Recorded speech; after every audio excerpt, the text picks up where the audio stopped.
Assalamualaikum and welcome to a new video in the talk series. Today's video we're going to talk about the 5 most important things about how to learn calligraphy. It's not a calligraphy lesson, it's more of a how to learn the whole thing, the best way to do so in my opinion. Now the first point we are going to talk about is finding a master. Try and look for a master or a ustad in your region, in your country, and if it was possible for you to go there and ask them to teach you, that would be great. Now the reason for this, why you should find a master, is that in a way when you learn by yourself or through internet, you won't be perfect. You'll be good, but you won't be perfect because there are limits to your ability and to what the internet could offer you. Meanwhile, a master who has been taught by a master, who has been taught by a master, and it goes all the way up to the first masters in calligraphy, they have the secrets of each script. And that's very important if you want to keep on learning this beautiful form of art. Now, with regards to this, it might cost you money. I'm not sure about it because I never had a master. I did meet a couple of them, and I really wished that I had the time and money to sort of devote myself for them, for learning this script. But in a way I wasn't able to do so. So I'm not sure if it will cost you money, but I think it will cost you something, but maybe not a lot of money. This is the first thing. The second thing would be, they might be strict. They are old school, the majority of them, and they've learned the old way. So don't be sort of spoiled. Just go there, learn the art and respect them. You should start thinking about being a good student. You should have the morals of a student, which is obedience to your master and listening to what they tell you, and stick to one master. Don't change masters. So you're learning one script, we will talk about this in a bit. You're learning this X script or Y script. Just stick to them until you finish that script. Don't sort of move about learning thuluth from 3 different masters.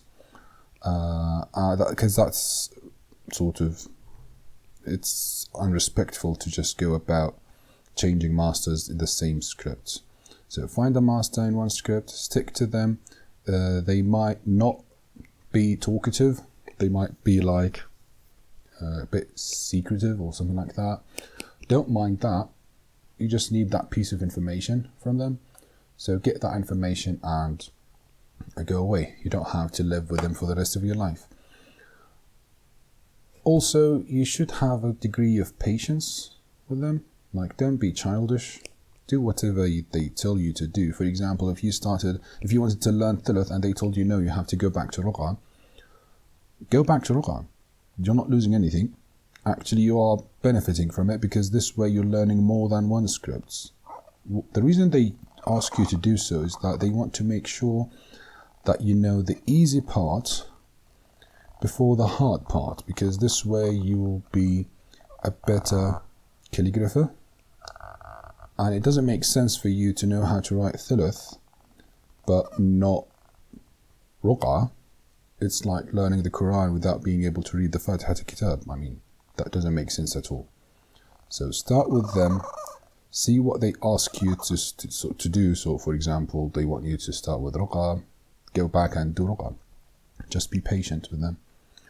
And yeah, don't ask for total freedom, because that is just wrong. You shouldn't be free to do whatever you want to do or sort of tell them what to teach you.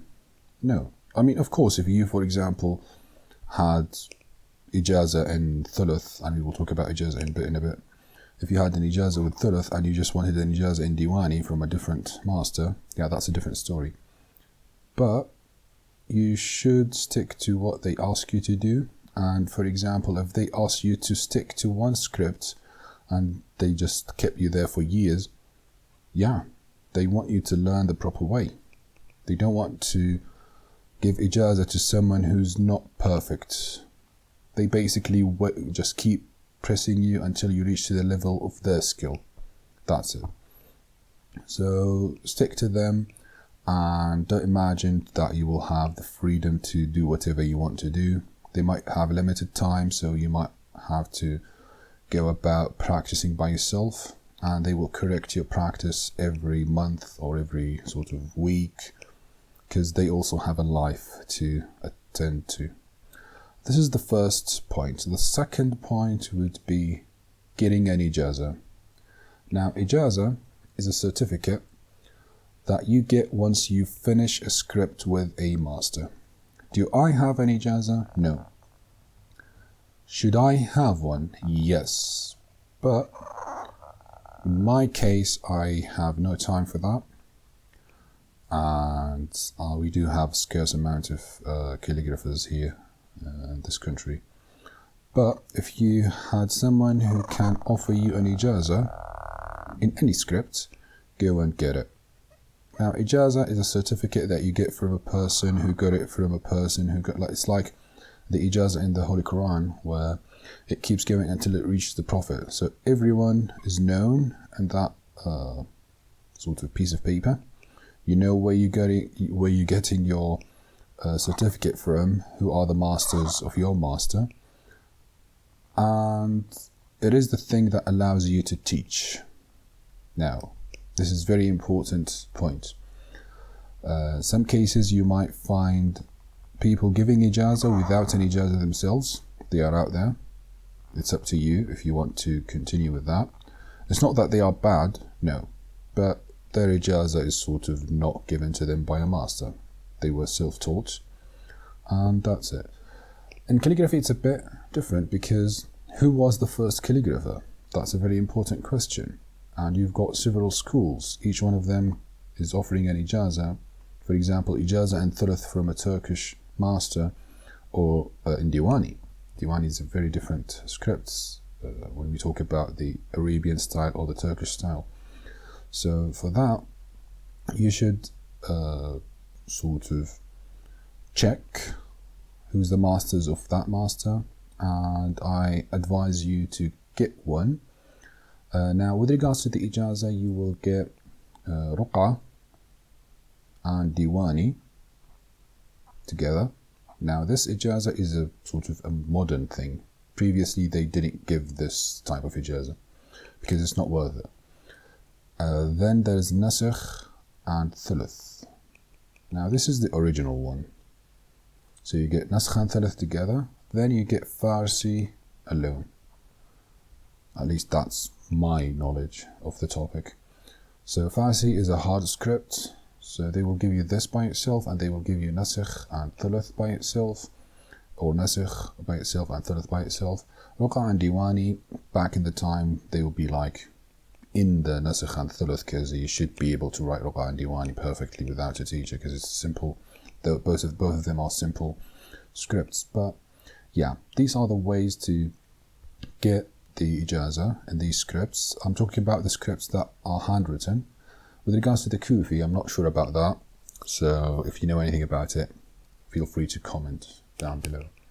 This is the second point. The third point would be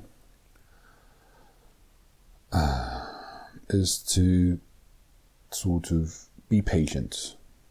If you couldn't find a teacher and you want to do it yourself, you should start with Ruqa. Start learning Ruqa until you feel really good at it, which will take you 3 to 6 months of practice on a daily basis. Then move on to the next script, which is Diwani.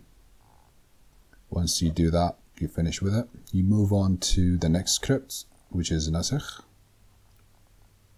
Then you move on to the next script, which is Thuluth. Then you do the what do you call it? You would do the Farsi or whatever other script you want to learn. The reason why I'm saying this is a gradual upgrade of scripts. So if you started with Thuluth immediately, it will grind you. You might quit really early.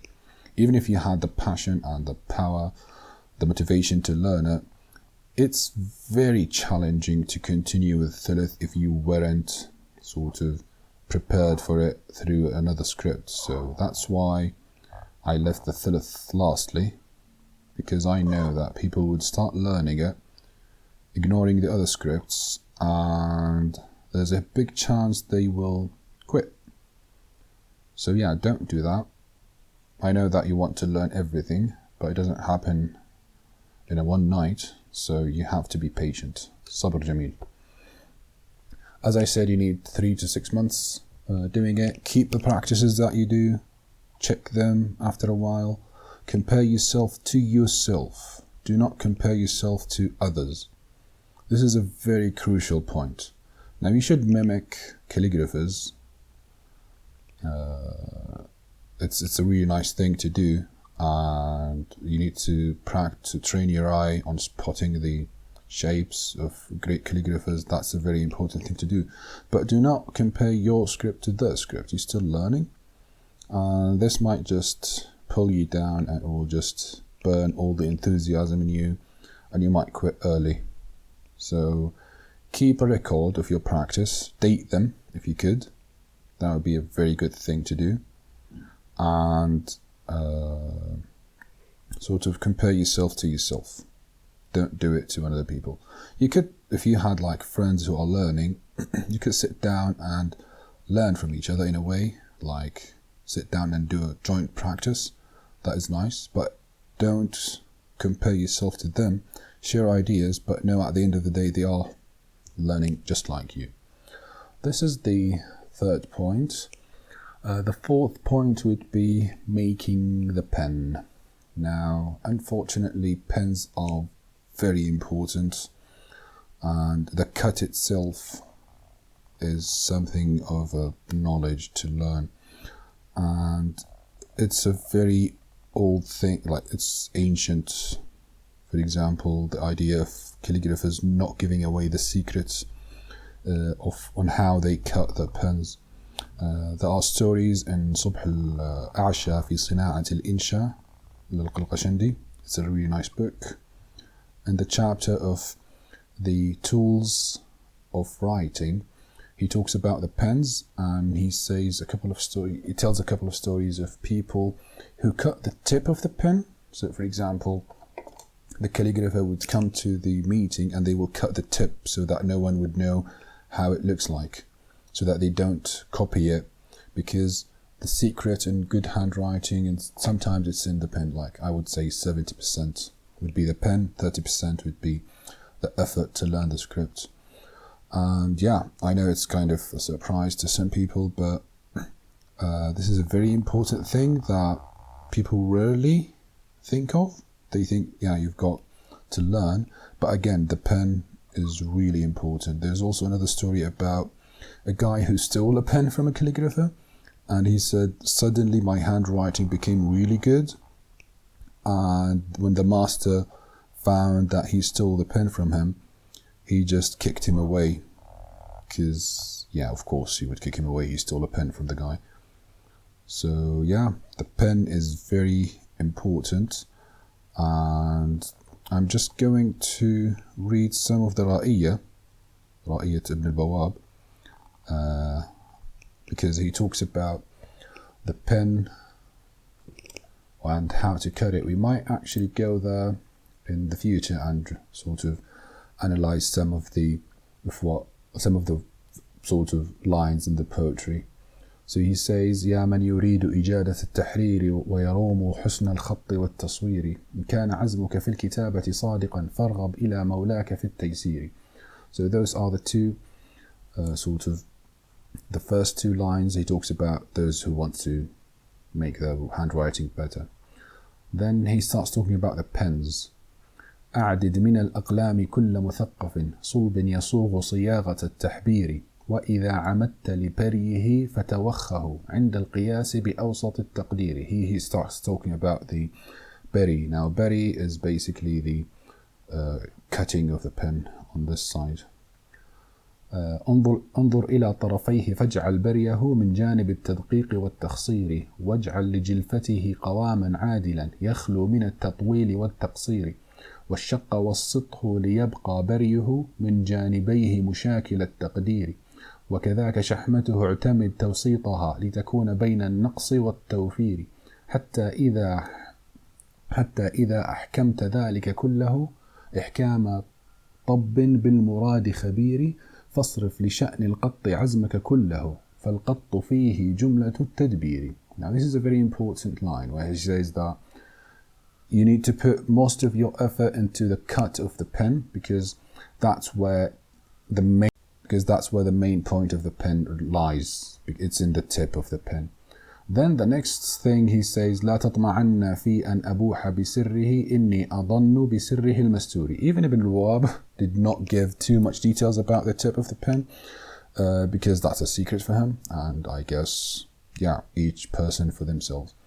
So you need to know how to make your pens and you need to be able to make them. Don't rely on manufactured ones because those ones are never as good as the one you make. I mean, you could buy them, the bamboo one I'm talking about. I'm not talking about the normal ones, the ink ones. I'm talking about the bamboo, the reed, all those types. Those types never come in good to write from the factory or from those who make them. You should always make modifications to them, even the steel ones. And it'll be really clear once you start making your own pens. You realize, this pen is horrible. How on earth are they selling it? But to be fair, I mean, they are just making pens. They don't make sort of top quality ones because I think it takes hours to make a personal sort of customized pen for you, because it all comes down to the size of your hand, the way you hold the hand, if you're a right or left-handed person. It is a lot of things that we will go through in the future, but it takes time to sort of get there. So I'm doing things slowly but steady. Also about the pens, as we said, you need to make a pen for yourself. Finally, we've got something that is very crucial, especially for those who are learning by themselves. And it is to choose one script to be your style. Now, this is a mistake that I've been committing for a while. I haven't chosen a style for myself. And in a way, this is really bad because you would never reach the point where you have sort of learnt one perfectly. Don't do the mistake that I made. And if you want to sort of learn all scripts out there, it's fine, but at the end of the day, choose one to be your style. And it doesn't have to be the hardest, like it doesn't have to be, I need to learn thuluth. No, it doesn't have to be thuluth. For example, for me, I think I'm going for Diwani Jelly because I really think it's pretty. So it's not about the hardness of the hardest or the difficulty of the script. Also, it doesn't have to be hard, but it has to be loved by you. You have to love that script in order to be able to reflect the meanings of what you write. Also, stay humble. If someone asks you to write their name, write it. Don't be one of those people who charge money for everything. Just for example, if you had a friend and they saw that you are learning calligraphy and they were like, could you write my name? Just write it. Don't tell them, I'm sorry, I only do requests. I don't. It's just going to make you sound idiot. You don't have to charge money for everything you do in this life. Be humble. Don't sort of think that you are better than others because you've learned calligraphy. Some people do. I've seen them. Don't be arrogant. It's fine if you found people from different schools or they prefer different styles. It's art, so now I'm not going to lie to you. I've seen people getting really sort of, how can I say it, strict about it, and they'd be like, no, the best script ever is the thuluth from this school or that school. No, it's not. It's just your personal preference. So just relax, take it easy. It's a nice form of art, and we've got enough sort of, can I say it, conflicts in other things. You don't have to bring it back to calligraphy. Also, I'm writing something important, which is وَمَا نَيْلُ الْمَطَالِبِ بِالتَّمَنِّي وَلَكِنْ تُؤْخَذُ الدُّنْيَا غِلَابًا. Don't make a wish that you want to learn calligraphy without fighting and really putting the effort into learning it.